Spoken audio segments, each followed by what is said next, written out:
কেষ্ট কাজলকে বার্তা নেতৃত্বে যে যার এলাকায় থাকবে, কেউ অন্যের এলাকায় যাবে না। বৈঠকে এমনই নির্দেশ দেওয়া হয়েছে বলে সূত্র মারফত খবর পাওয়া যাচ্ছে।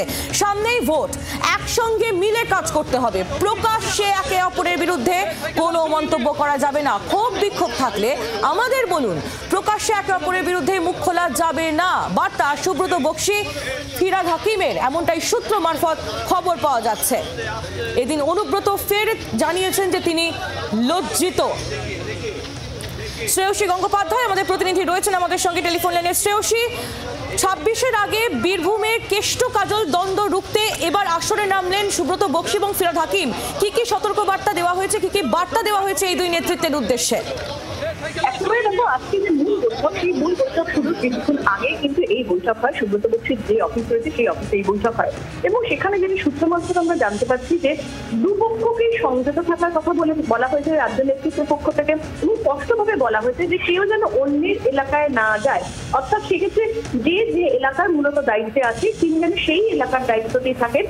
এই এলাকা থেকে অন্য এলাকাতে যাওয়া বা সেখানে নিজের অনুগামী তৈরি করে সেখানে প্রোগ্রাম করা, এই ধরনের কার্যকলাপ যেন কখনোই না হয়।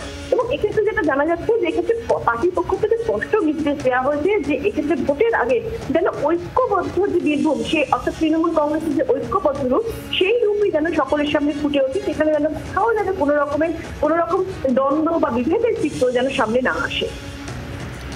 ধন্যবাদ শ্রেয়সী। শ্রেয়সী গঙ্গোপাধ্যায় আমাদের প্রতিনিধি ছিলেন আমাদের সঙ্গে টেলিফোন লাইনে। এই বৈঠকের পর কাজল শেখ তিনি কি বলেছেন শোনাবো আপনাদের।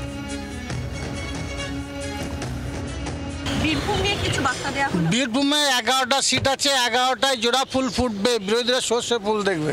আজকে অনুব্রত মণ্ডলকে সামনে নিয়ে বৈঠক করলেন ববি হাকিম, কিছু বলবেন এ বিষয়ে? যা বলে রাজ্য সভাপতি সুব্রত বক্সী মহাশয় আছে, উনিই বলবেন। ঐক্যবদ্ধ রূপ দেখা যাবে বীরভূমে আজকে মিটিংয়ের পরে? বীরভূমে তৃণমূল কংগ্রেস ছিল, আছে, থাকবে।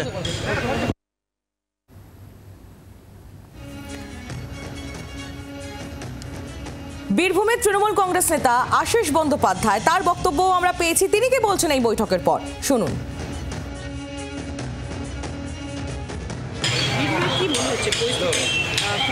না না, খুব ভালো পরিস্থিতি, কোনো অসুবিধা নেই এবং সবাই মিলে একসঙ্গে চলার সিদ্ধান্ত হয়ে গেছে।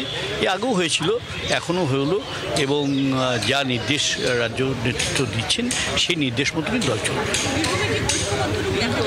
নিশ্চয়ই দেখা যাবে, নিশ্চয়ই। 21 তারিখে আগামী কোর কমিটি মিটিং ডাকা হয়েছে বেলা 3টার সময় বোলপুরে। আগামী কোর কমিটির মিটিং কবে রয়েছে বীরভূমে সে সম্পর্কেও আজকেই তারিখ বলে দেওয়া হলো, আমরা শুনলাম। এবং বীরভূমে কেষ্ট কাজলকে একজোট করতে শীর্ষ নেতৃত্বের এই যে পদক্ষেপ, তা নিয়ে বিজেপি কি বলছে আমরা শুনবো। সৌমিক ভট্টাচার্য তার বক্তব্য শুনুন। অনুব্রত মণ্ডল তৃণমূল কংগ্রেসের পোস্টার বয়, অনুব্রতই হচ্ছে তৃণমূল কংগ্রেসের মডেল, তো স্বাভাবিকভাবেই তাকে ডাকা হবে। মানুষ অনুব্রতকে আর তৃণমূলকে আলাদা করে দেখে না, পুলিশ তৃণমূলকে আলাদা করে দেখে না। সমাজবিরোধী দুষ্কৃতি তারা সম্পৃক্ত হয়ে গেছে তৃণমূলে, তো সেখানে কাকে ডাকা হলো আর কাকে ডাকা হলো না, এটা নিয়ে এই মুহূর্তে মানুষের মনে কোনো উৎসাহ নেই। স্বাভাবিকভাবে বিরোধী দল হিসেবে আমাদেরও কোনো উৎসাহ নেই। বাংলার আওয়াজ, বাঙালির আবেগ, জি 24 ঘন্টা।